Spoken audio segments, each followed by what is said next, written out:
Hello everyone, we're going to be performing a little bit of a magic trick on our Mega Drive Mini today. I mean, you could also do this on the NES and SNES Classic respectively, but looking at the Hashi 3.70, I have 1.8 gigahertz in games that I'd like to utilize on my system, but unfortunately that will not work on the internal NAND flash memory, of which was only 139.5 megabytes initially, but Danaman827 and madmonkey were able to utilize additional unused space and get up to 183 or so megabytes, and then obviously added an additional 70 megabytes to the SNES Classic and 20 plus megabytes to the NES Classic. I mean, again, these were like roughly 139.5 megabytes on the Mega Drive Mini, and 220 megabytes on the SNES Classic, and 330 megabytes on the NES Classic. And now we have additional memory to utilize, and this is particularly effective for installing your cores which run the games. For instance, right here, this game is a DOSBox game called Star Gunner. And we can go to Modules, KMFD's Mod Hub, and we're going to go to the Games tab right here. And you can actually download this game and run it on all three of your minis. Just simply download it, it'll go to your games folder, and then you can sync or export it, whichever way you'd like to do it. And then here it says prerequisite DOSBox SVN. You need to make sure you have that core installed, of which you can grab the core right from here. It is grouped by system. You simply go down to Microsoft, DOS, and make sure you download this. You can download all the ones you want, and when you're done, you can just simply go to Modules and start your modules, and then you can go right down the line and install what you need that you grab from the Mod Hub, like DOSBox SVN, and there's little readmes, pictures, and descriptions on each of these if you view them in Hashi. Say we want to do Genesis plus GX.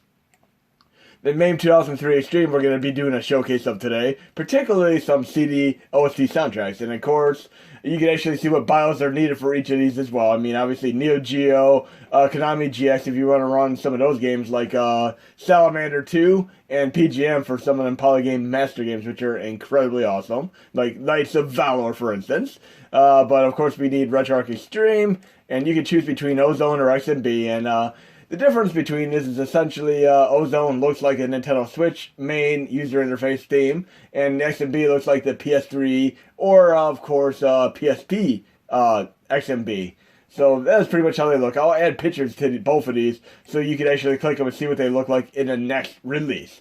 But typically, you'd have to have your Mini connected to your system and powered on. Then you can go to Modules, install extra modules, and they'll install directly to your internal NAND flash memory, of which we have roughly 183 megabytes right now. So it is a good thing to have all of them installed to your NAND. And you can also add some games, but you still got to keep it within the context of 183 megabytes or so on the Mega Drive Mini. But you can actually utilize this amazing thing that madmonkey added a few years ago called USB host via an OTG device plugged into the back of your system. And I'm going to be doing that right here and now. And I actually have an ext4 drive, which is the native format of which we run the NES, SNES, and of course the Mega Drive Minis in, but you don't have to use that one. You could actually use NTFS as well as FAT32.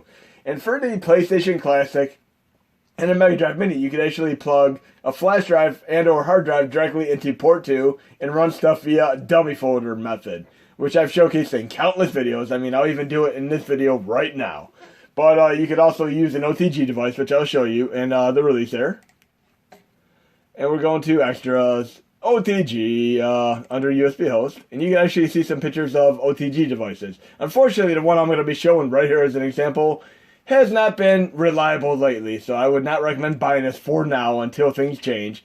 But essentially, the way this works is, and this is an Inditech, which used to be quite reliable for 2+ years, but now it's been pretty much dead on arrival for countless people. You essentially will plug this right here, this plug right here, into the back of your Mini, and then you have another power cord which is going to plug into your adapter, which goes into your wall outlet, and then you can plug in your flash drive or hard drive right here. You can plug in additional peripherals such as a controller, a keyboard, and a mouse, and you can even put an SD card in there. It's great. The problem is this is not a reliable OTG device anymore, so I would not recommend buying it. But you could alternatively get this one right here, which is the L-shaped one. You need to make sure it's the proper angle, an L-shaped angle, left angled. Otherwise, you're going to be blocking a power port on your any given Mini. But you can only do one single thing here, which would be your flash or hard drive, unfortunately. And it's more reliable than the Inditech now, of course. But there's one that actually you could use that many of us use from the get-go. The problem is this is real flimsy and breaks quite easily. And JW Pepper and myself are looking for alternative solutions for OTG devices, and I'll do a video about them in the future. But this plugs into the back of your Mini. Then this right here would be your power cord into your adapter. And then you can plug in your flash drive and your keyboard and mouse or an additional controller. And this is what we call the Octopus one, which from the get-go works, but if you're going to get one of these, I'd recommend getting 2 or 3 because they break pretty easily. I still have this L-shaped one, which is working fine even 2 years later. My Initech I still use, it's fine, but many people who've been buying it recently have had severe issues. And then the type of drive you'd want to have for this would obviously be a flash drive at the get-go. I typically use for the PlayStation Classic just a 16 gigabyte SanDisk flash drive. But on the NES and SNES Classics and Mega Drive Mini, I could use up to 128 gigabytes or even 256 gigabytes, and I have no issues. And I've run these in FAT32, NTFS, and AXT4. That is one method I use. And then you could also use like a passport drive. And what I'm using right now today is actually a solid state drive, 2 terabytes in size, formatted to ext4, which I just did a little bit of a verification on here. And as I had mentioned, you typically have to have your drive, should we say your Mini Classic connected so you can install the modules. I'm going to be doing this a different way. I'm actually going to install the modules without having my Mini connected to the PC. I'm going to go to Mount here. And again, you can simply just plug in your flash or hard drive to your PC and run FAT32 or NTFS. I'm just showing my method of doing this. I'm running ext4. I'm going to go right to right here, something that I'd like to install today, because there are a whole number of things that you cannot run on the Mini Classics at all due to the very severely limited RAM usage. I mean, on the PlayStation Classic, not as much of an issue, but here I'm going to be running some custom OSTs for MAME 2003 Xtreme, and these are full CD soundtracks that run in unison, or should we say conjunction, with the arcade games. So here we go, we got Double Dragon, Final Fight, Michael Jackson's Moonwalker, Mortal Kombat, NBA Jam, Outrun, and now Street Fighter 2. And all these are actually amazing. Big Blue Front on GP Star 81, Grand 2258, and myself all collaborated in getting all these running on the Mini Classics. And we're going to be running the full CD soundtrack along with these games. The problem is, this game right here, Street Fighter 2, the custom OST for this is, I'm going to show you right now. I have all my samples lined up here. And I'm going to show you how you can actually add these to the Mini as well. I'm going to go by size. You can see Street Fighter 2 is roughly 115 megabytes for the music samples alone. Then NBA Jam is roughly 84, Outrun is 79, Double Dragon is 72, Moonwalker is 69, Mortal Kombat is 67, Final Fight is 61. Then I have a bunch of other ones. But obviously all these samples right here take up, let's see how much space these take up. 608 megabytes in addition to the 1.8 gigahertz in games. But we can actually run these 2 ways. You can go to modules, install extra modules, and you can go to, I'm going to show you right here under extras. This is the way you can do it via NAND if you don't want to do USB host. Right here, arcade samples. And right there, you can actually add the samples directly to there. I'm going to go to that folder so you see exactly where they are. Go into the folder here. It'll be right in your Hacksheet user mods folder. And we're going to arcade samples. You simply go in here, Vibrato system, pick the core of your choice, which would be MAME 2003 Xtreme, samples, and then you copy the samples that you want there. Obviously, I'm not going to be able to install all these, but say, for instance, I just want to do Double Dragon alone, I could delete all the other ones.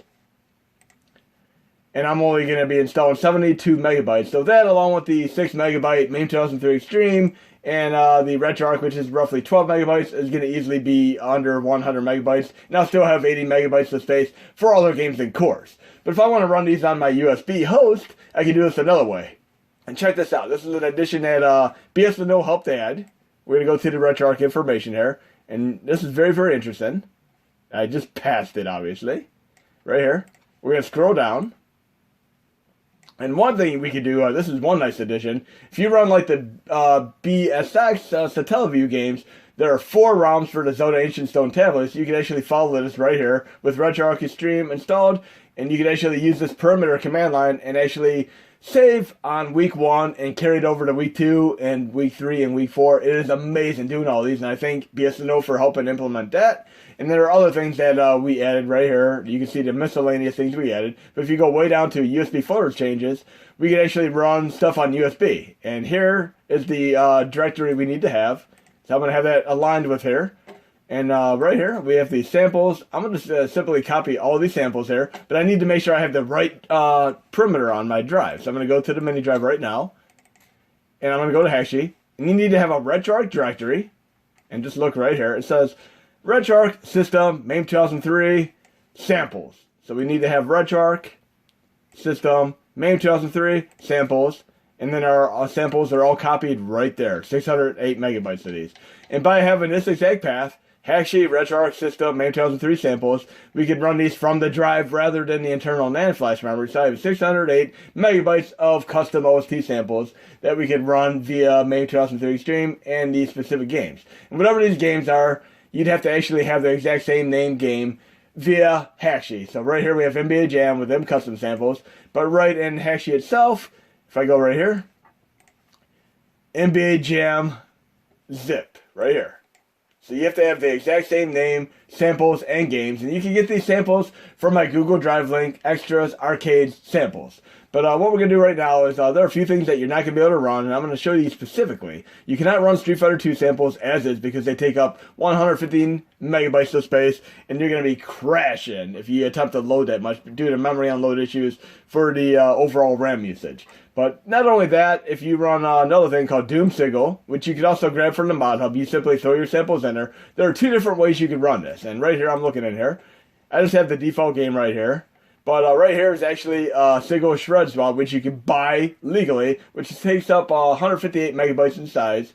And this is not going to work unless you do the special RAM exploit, which I'm going to show you.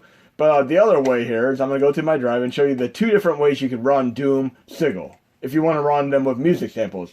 If you run it as is, you don't have to worry about samples at all, but I'm going to go here to my dummy folder, and yes, that's what I'm talking about as far as just plugging your drive in directly to your PlayStation Classic or your Mega Drive Mini Port 2. Just create a dummy folder, throw games in it, and you can load content and navigate directly to these folders. But I'm going to my Doom folder, and I have, right here, I have the MP3 format. I simply just copied and pasted all these MP3s right into this folder, and right here, this PR Boom configuration makes them load the music files in conjunction with the Sigil WAD. And you need to have the full version of Doom here, which you have to pretty much find or buy.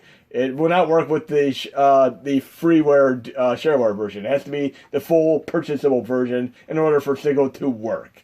But the other thing you can do is copy in right here. Just simply copy in the Sigil Shreds. This will not work unless you have extra RAM usage, which will only work via USB or SD card. But the MP3 method right here will work no matter what. It loads just fine. It has no trouble unloading these. But right now, we're going to actually do a little bit of an exploit here, because some of you who follow us back to the NES and SNES Classics know that we've had severe issues running Nintendo 64 games, especially stuff like Star Fox 64, which always crashed when you try to get to the second level due to a memory leak that was variable depending on which game you run. I'm going to show you the memory leak in action today, but madmonkey and myself worked on one method of working around this called Zram Crash Inhibitor, which I'm going to show you right here. And if you install this, and this is only needed to be installed with Hashi 3.4.1, which obviously we're on 3.70. This is just for legacy support for those of you who are stubborn and don't want to update to 3.7 right now. But as of right now, Crash Inhibitor installs by default when you do the kernel install repair right here. And it installs by default and helps you bypass crashes in games like Star Fox. And you can run games like Mario Kart 64 for 14 plus hours without a hint or nary of a crash. But the other way of doing this is via USB. And I did a little bit of a tweak in here. I'm going to show you this right here. We're going up to the RetroArch tab. And we're going to go to Xtreme Virtual Ram, which is the implementation that Swing Flip and Zora Loser worked on. And I modified it so it runs with 512 megabytes swap file. You know, going a little bit more extreme, and right here it has a whole detailing of things that you could run with it that will not normally run. And obviously the custom OSTs for Street Fighter 2 is one that will not work unless you have this installed. And you can run games like God of War, both of them for PSP, on your NES, SNES, and Mega Drive Mini if you have this installed as well. Otherwise they will absolutely crash if you try to run without this. And obviously the Doom Sigil WAD musics. And there's a few other things here. I'm going to show you these in here, but I'm going to do a little bit of an installation here. I can install it directly to my system by going install extra modules and installing it, or I can just go to my release, which I have set up for the next date. Let's go to my actual release there, and we'll do it the other way. I'm simply going to copy this HMod, Xtreme Virtual Ram. And here's a very, very nifty way of installing HMods. You go to Hashi, and you create a transfer folder. And this is very, very cool, because when you boot up the system with this connected, it'll actually transfer these right to your internal NAND flash memory. So I have that transferred right there. I have my custom samples installed. And then I'm going to simply remove this drive. And then we're going to boot up to the Mini and check this stuff out. And you're going to see the installation process of the Xtreme Virtual Ram. And again, I give personal thanks to madmonkey, Loser, and of course SwingFlip for all the implementations via the kernel and of course the USB S2D and such. So here we go. Let's get this connected to the drive. And I'm using the Initech right now, which I said is unreliable, but mine just happens to work. And I'm going to connect my HDMI real quick. Power the system on. And on the first boot, we're going to get a little bit of a message here. And by the way, I'm using my PlayStation Classic for my Mega Drive Mini because I run so many things that need to use it. So right here, it's actually going to do a little bit of a description as it installs. It installed it. Now watch what happens. It's going to install a 512 megabyte page swap file. And way back when I was around Windows 98, I used to do this. Xtreme Virtual Ram mode activate 88 miles per hour. I don't even need to tell you what 88 miles per hour signifies movie-wise. But execution by SwingFlip and Loser. Concept, initially, madmonkey and myself worked on the idea for this because we were trying to figure out what happened with as far as the games crashing, and SwingFlip got involved in it as well, as did Loser. And then BSNO and Captain NES, I give personal thanks for them testing and helping find out things that actually benefited usage of this. Okay? Now again, we also have Easy Overclock, which you can install and sync it to your, or export it. I have that on here. We're going to go to Easy Overclock, which should be way at the bottom. We can open this up. And we're actually going to run it without overclock right now. We're going to actually deactivate overclock. Bam. Now it is at the default 1.8 gigahertz. Now watch what happens when I try loading the game at the default megahertz here. I'm going to do Outrun Custom OST as an example here. Let's go up here. And yes, these RetroArch games are going to go out in my next release because I'm legally able to share these. So you can have some fun with these awesome vector games, which were way ahead of their time. So we're going to do Outrun real quick. Custom OST. And again, it has to load roughly like 70 megabytes of custom OST samples here. It is loading from that RetroArch System MAME 2003 samples folder. And it'll take a few seconds to unload it. And when it gets past 80 megabytes without the virtual RAM installed, it'll crash. See, it's a little bit choppy here. I'm going to show you why in a second here. Okay, one custom OST sample right here. It's going to be chugging along here right now. See how it's real choppy right now? We're going to fix that. So we're going to do some extreme stuff today. I'm going to exit the game right now. And we're going to actually do something awesome. We have the 512 megabyte Xtreme Virtual Swap file installed on the Mini. You can actually go to the drive. It'll be right there. It'll say Xtreme Virtual Ram Swap as a file. We're going to go back to the Xtreme Overclock. And we're going to enable this. And Xtreme and Easy Overclock are the same thing. Okay, we're back to 1.344 gigahertz, up from the 1.008. And this is a great implementation by BSNO of the Xtreme Overclock, which typically needed the telnet commands. And this is so much easier being able to do it on the fly from the main user interface. So I'm going to exit right now. We're going to go back to Outrun, which I just loaded. And you're going to see quite a difference. It's going to be performing more admirably without the hint of slowdown there. So we'll do this for a moment. Outrun again. And you'll see it doesn't chug along at the beginning. It's going to run just awesome. And there are going to be a few other things that you're going to be able to use the overclock along with as well. Plus this 512 megabyte virtual RAM swap file. Okay, let's get the show on the road. And watch right here. Here's where it lagged on the last demonstration without overclock. Look, it is running smooth right now. How awesome is that? And this also works on the arcade version of Narc as well as Mega Man X2 and countless other things. But incredible music here, digging this completely.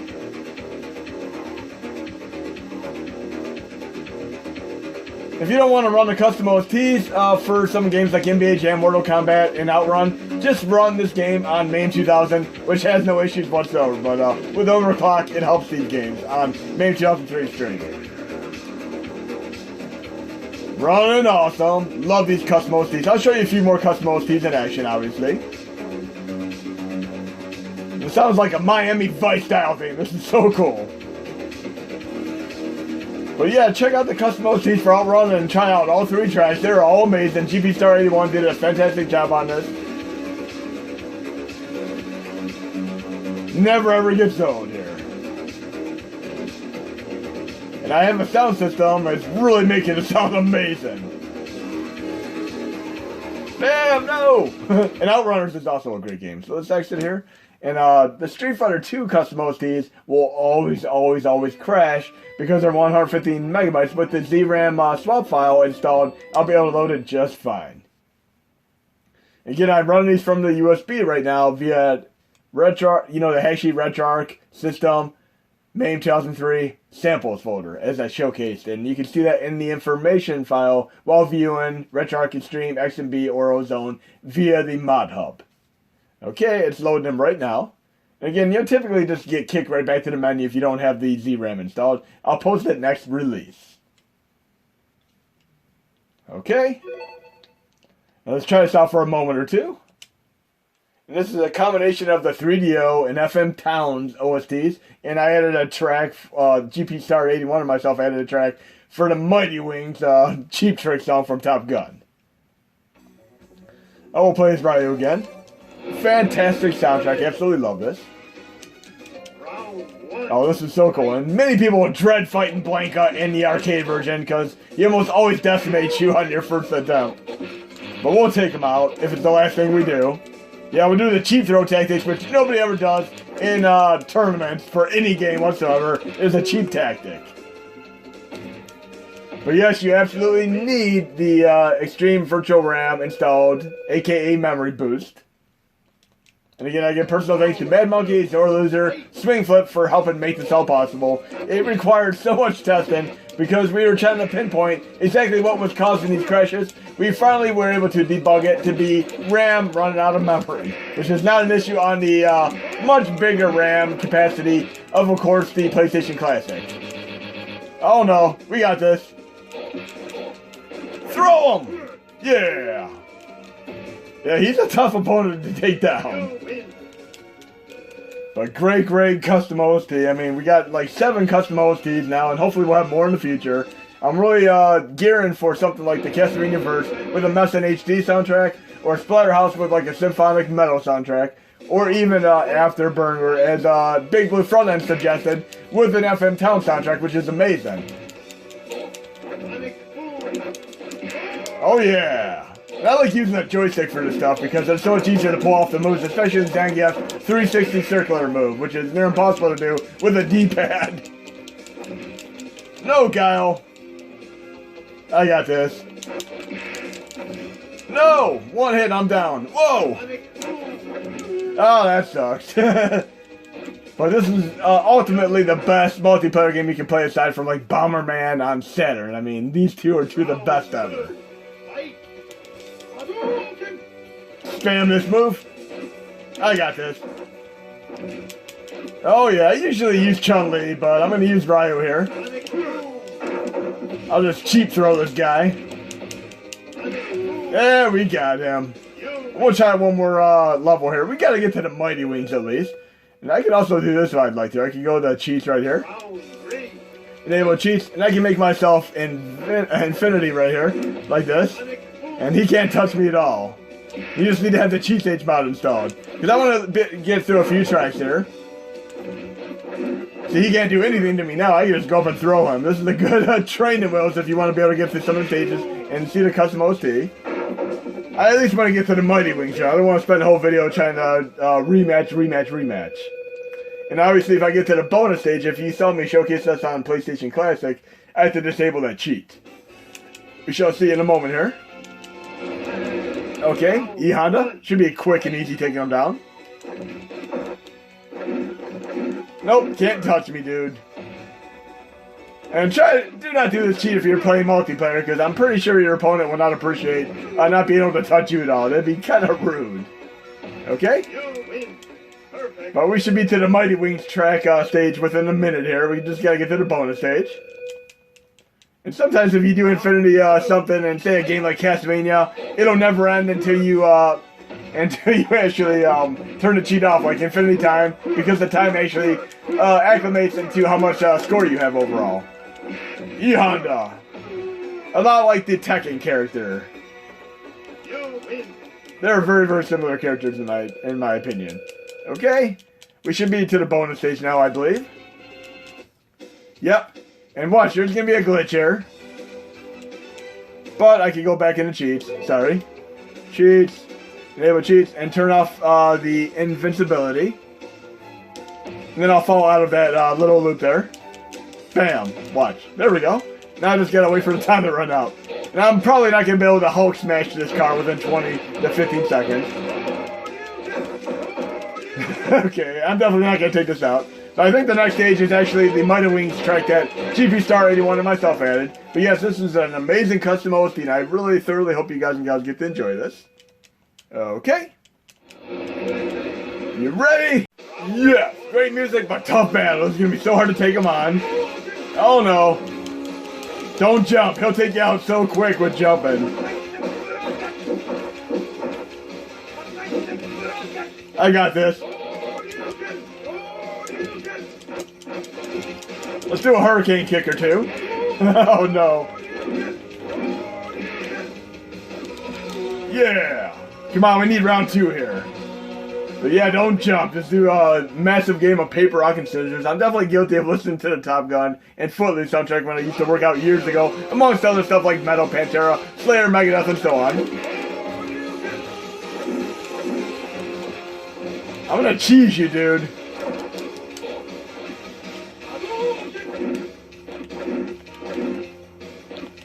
We got this.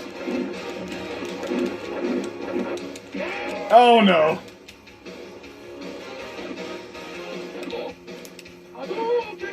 Oh yeah. Oh yeah, I got this. Oh yeah? No! Stay down, dude.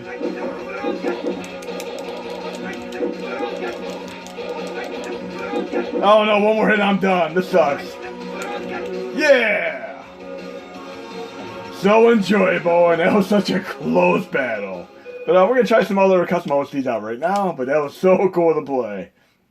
Now let's do the first of them all, which Big Blue Front End kind of did some great coding on PC, and we were able to get it backported courtesy of GP Star 81 onto the Mini Classics. And that was obviously our very first one of all, Final Fight. We're going to do that right now. And it is the Sega CD soundtrack run in conjunction with the arcade version. This is a phenomenal version here.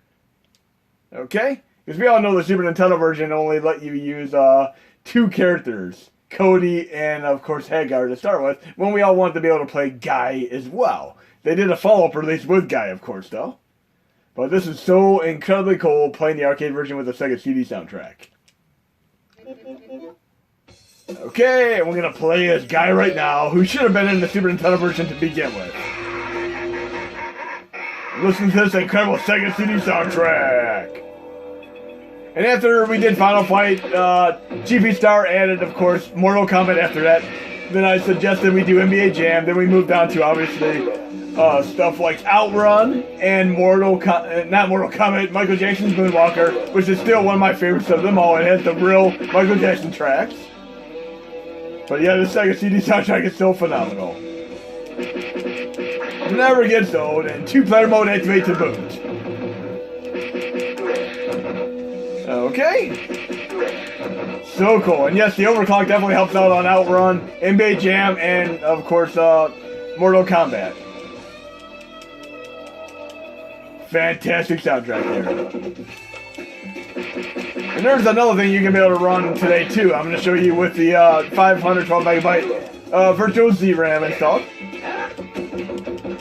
I keep saying Zram, but Zram is the kernel implementation. It'll be the virtual swap file RAM that we're installing to the USB or SD drive. Oh no! Come on, guy, you can pull this off. And of course, we know that Street Fighter 2 Arcade is made by the same company that made Final Fight. I mean, incredible company, along with Konami, 2 of my favorite companies on the original Nintendo and Super Nintendo, without a doubt. But yes, Final Fight Custom OST is amazing. There are multiple other ones you can try out as well. Okay, obviously we gotta try Double Dragon Custom OST next, which is absolutely incredible, and we implemented some fixes to get rid of the slowdown. We just see how amazing this runs with the fixes in place. I mean, runs never better than before. I mean, it's so awesome. There we go, and listen to the attract mode right here. We swapped out my Untitled track. I really want to have this song in here and just listen to it when it starts. Really cool swap out here. And we have liftoff. I really love the overall soundtrack here. It all works together. This is such an incredible job GP Star 81 and myself. We're able to incorporate the soundtrack and everything in there. And he found the hooks to swap out the music samples to begin with. Again, based off the original work of Big Blue front end. Talk about an attract mode. This makes me want to insert my coins and play this game. So let's get the show on the road here. And look how smooth it runs. You're not going to have even a hint of slowdown here. This game used to have a big game crashing bug when you got to the last boss.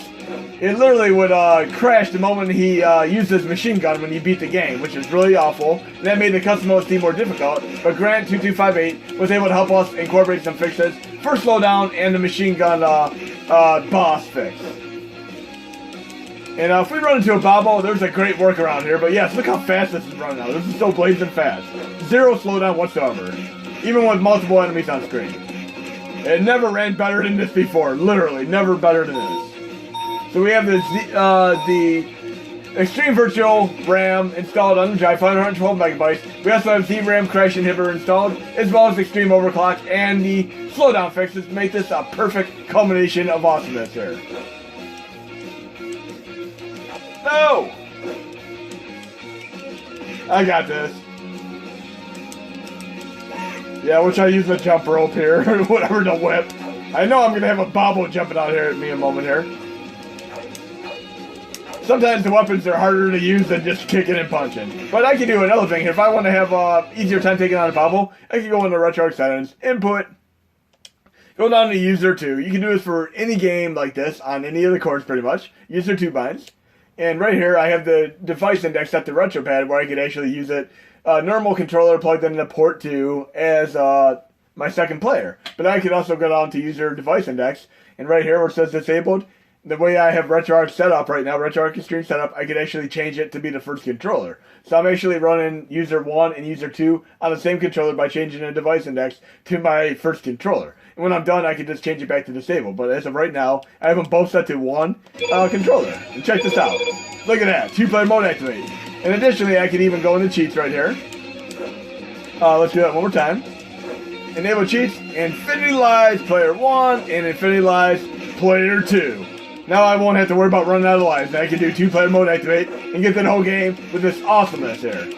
A bobble, you're done. You might have been cool on the Bobble's Little and Big Adventure, but we got this now.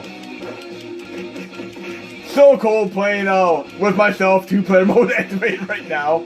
But yeah, it's even cooler if you can do actual, have a friend or loved one such come over and play this. But look how cool this is. That is awesome. Nothing's going to be able to stop me now. I should have no trouble getting to the next stage with 2-player mode activate. Oh yeah. And I love the NES version complete too with the level up abilities. But look how awesome this is running. Literally no slowdown at all. I'm beating up my own guy there, but at least I have Infinity Lives, so it's all fun and games there. When I used to play this years ago with my friend, we'd go to the arcade and literally take a bus ride. And we'd always lose our quarters on the third stage when you had to do the jump across the bridge. It was so difficult. Listen how amazing this soundtrack is, and there's no slowdown here. There should definitely be slowdown normally at this part. We're going to get to the next stage real quick, because I want to hear the music for the next stage. Oh yeah. Don't worry, I got Infinity Lives, guys and gals. Come on. Oh yeah. We got this. Let's hear the music to the next stage. I love this. Okay, music time. And we got another vocal stage. It kind of switches between music and vocal stages. Sounds like your typical 1980s music. Really awesome stuff here. Oh yeah. But yeah, definitely do the custom OST for Double Dragon. You'll get a huge kick out. Look, no slowdown. This is so smooth and seamless. This is so amazing. Incredible job, GP Star. Okay, we're going to exit right now, and let's see what else we have to play with. We're going to do a Dreamcast game using our virtual swap file right now, and the Xtreme Overclock in conjunction with it. I'll go into the Dreamcast right here, up here. And we're going to run this one called Stormwind. If you love games like Salamander 2, you're going to absolutely love this game. So Stormwind, here we go. And with the latest fly cache, you do not have to worry about having BIOS installed whatsoever. You can literally just run the game as is. Just make sure it is not compressed into 7-zip format via Hashi. You need to make sure it is in, say, your CDI, etc. format. You can even do the CHD compression if you so choose to. But I'm running this fully extracted at 774 megabytes. And you're going to see this incredible game. I'm going to do one more showcase after this. I'm going to actually utilize the combination of the 512 megabyte swap file, the Xtreme Overclock, and a few other tweaks, especially with the cores and RetroArch Xtreme, so we can actually run Killer Instinct for Nintendo 64 at a good, admirable level of play quality. Okay? So let's get this show on the road for this incredible game real quick. And this will go out in the next update, obviously. I have a few other things in works as well. I'm going to be adding to Vectrex games, some Game & Watch games, so you can get them from the Mod Hub as well. We'll do arcade mode activate. I did a normal mode by accident. Oh well, that's fine though.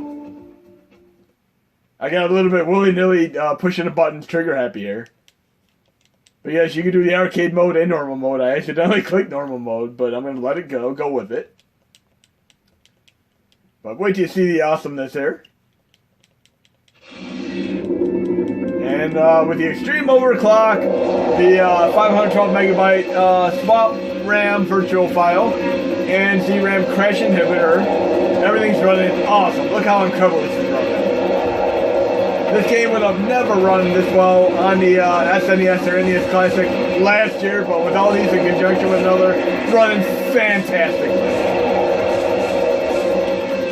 No slowdown to even worry about it. It's just running so awesome.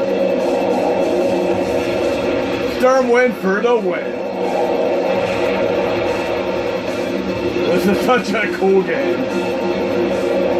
See if I can get to the first stage here. We got Killer Instinct as our final game showcase. Okay. This really does feel like a spiritual successor to Salamander 2, kind of like a Salamander 3 game. And I'm really loving the music there. This music is so cool. It kind of verges on stuff like industrial metal, like KMFDM.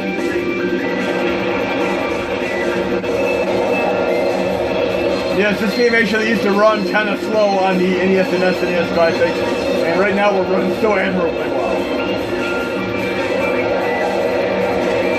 Let's try to get to the first mini boss here. I got this. And I love the bloom effect, special effect here, really cool.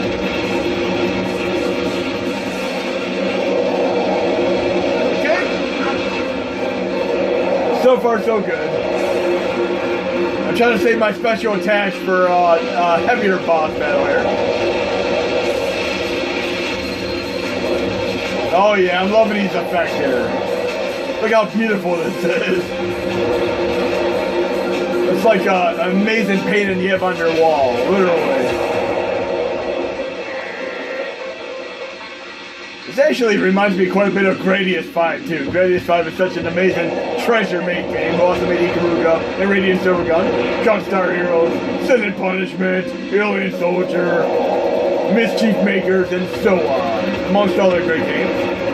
Oh yeah, look at that great parallax scrolling. Amazing, indeed. Okay, remember what I said, Killer Instinct is a game that would always run bad. We're going to be doing Killer Instinct next. Yes, Stormwind is running so awesome, and I'm very, very thoroughly enjoying this game.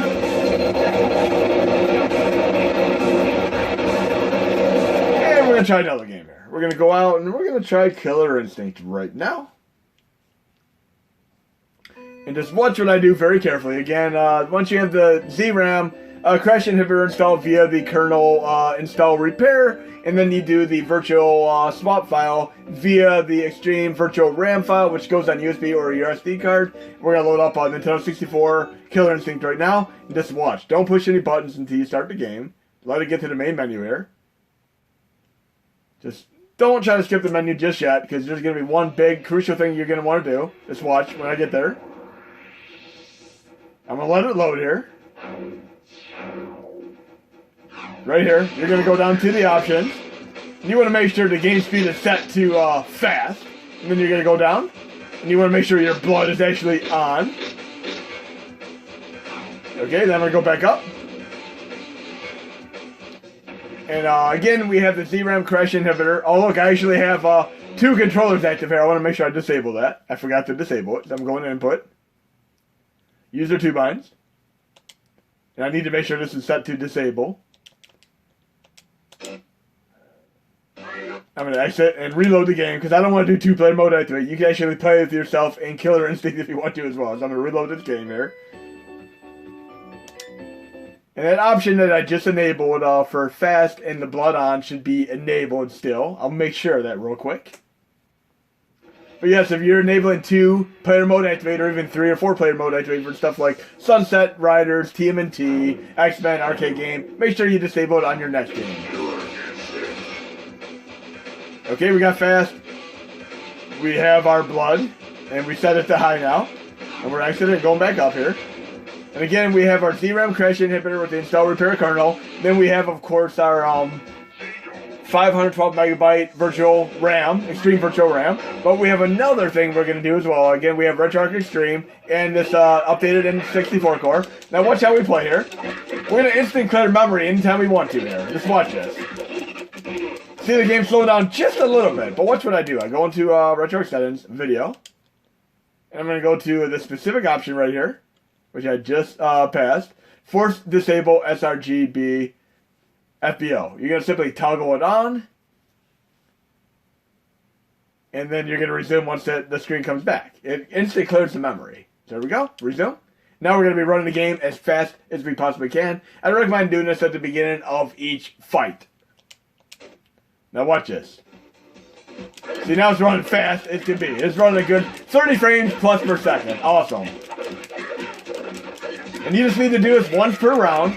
And this also works on Dreamcast, by the way, but you have to do Dreamcast games a different way, which I'll show you. But yes, this game was previously impossible to play, but with all these combinations here, the Zram Crash Inhibitor, the Xtreme Virtual Ram, and the Xtreme RetroArch, plus the sRGB toggle, the game runs quite nicely. And I'd love to be able to play the arcade version, but simply enough, it will never run on our mini classics. There's just no way to do it, unfortunately.